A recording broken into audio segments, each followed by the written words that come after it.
Welcome back to the WHHI News. Now joining me is Cinda Seamon. She is the fire and life safety educator with the Hilton Head Island Fire and Rescue here on the island. Good to see you. You too. Well, I know Fire Prevention Week happens in October. Right. Tell me, why is that important and what kinds of things do you like to stress? Well, I'll tell you what the theme is this year, because Okay. every year is a different theme. The National Fire Protection Association, the NFPA, determines the theme every year. They're the sponsor. It's like their 101st year of Can you imagine? determining Yeah, the theme. So this year is Cooking Safety Starts With You. Pay attention to fire prevention. Okay. It's actually perfect timing. We're coming up with big holidays, big yeah. cooking, so Yeah. cooking safety, always something we can work on. Absolutely. Okay, so cooking safety, whether you cook with gas, whether you cook with electric, maybe you're, throwing the turkey in a big vat of grease and frying it. But I mean, what are some of the tips that you like to dispense with regards to that? We really need to get back to basics on this. Think Okay. about it. Pot handles turned inward. You've got 4 pots on the stove and handles are every which way. Let's get them all facing back. We've got kids running around. We've got people reaching over. We've got all kinds of options for pulling on those handles, for hot liquids to come out, for it to spill. And boy, remember, is that not fun, right? I know, it can really be dangerous. And yeah. that's the other reason we want to create that 3-foot kid zone around the stove. Anytime you're cooking or serving anything hot, 3 feet away is a kid zone. I'd never thought about that, but it's a good thing to keep in mind. Exactly. And the other thing is, remember, anything can catch on fire. Pot holders, curtains. Been there, done paper that. towels. Not the curtains, but the pot holders. But it's we not. It's a all little have. bit scary, to be honest. It is. And Yeah. we have so much stuff around the stove, and I always encourage people, before you start cooking, first of all, clean the stove, clean the oven, and keep anything away. There are Flammable so like many that. things that can catch on fire from burners.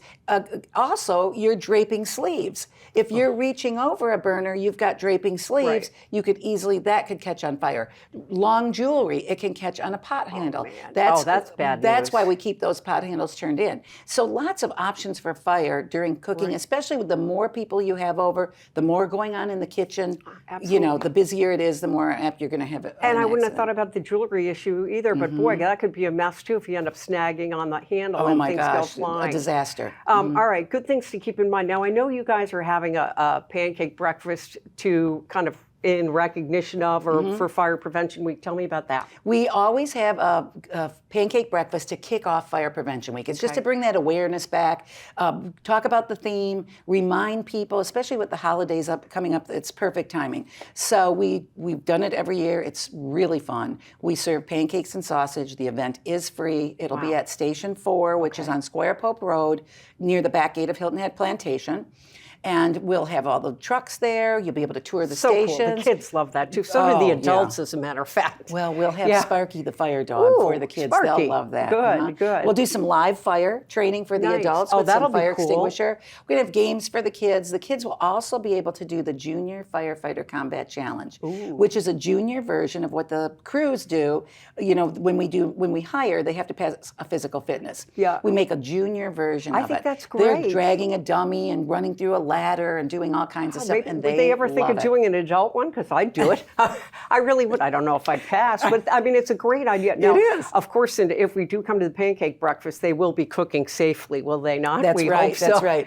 Yeah. Yes, they will. Okay. We'll have griddles. We'll be out in the bay. We have tables set up in the bay and everything. And absolutely cooking safely. Okay. Because And it's what we do. it's free, huh? How It is nice of free. you all. Do you get good attendance for that? We do. We get a lot Okay. of people. It's a great way to come out and see other people in the community and just visit the station if you've never been. Right. It's a great time to tour the station, meet the firefighters, see the trucks up close. Kids can take pictures on the trucks and everything. It's just a lot of fun. awesome. And like I said, Sparky the fire dog will be there. Yeah. And again, we'll be reminding people about safe cooking. Good. Talking about, and the other thing we didn't mention too is air fryers and crock pots. yeah, Everyone no thinks so kidding. safe.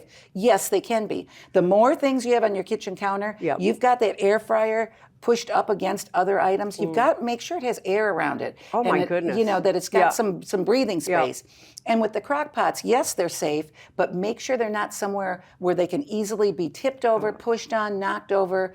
Put everything in a good, solid location and some clearance around it. That's another thing to think about with those things. As the weather gets cold, we're doing chili and soups and all that kind of stuff. We're already out of time. Cinda Seamon, as always, great advice, and thanks for coming in. Thank you.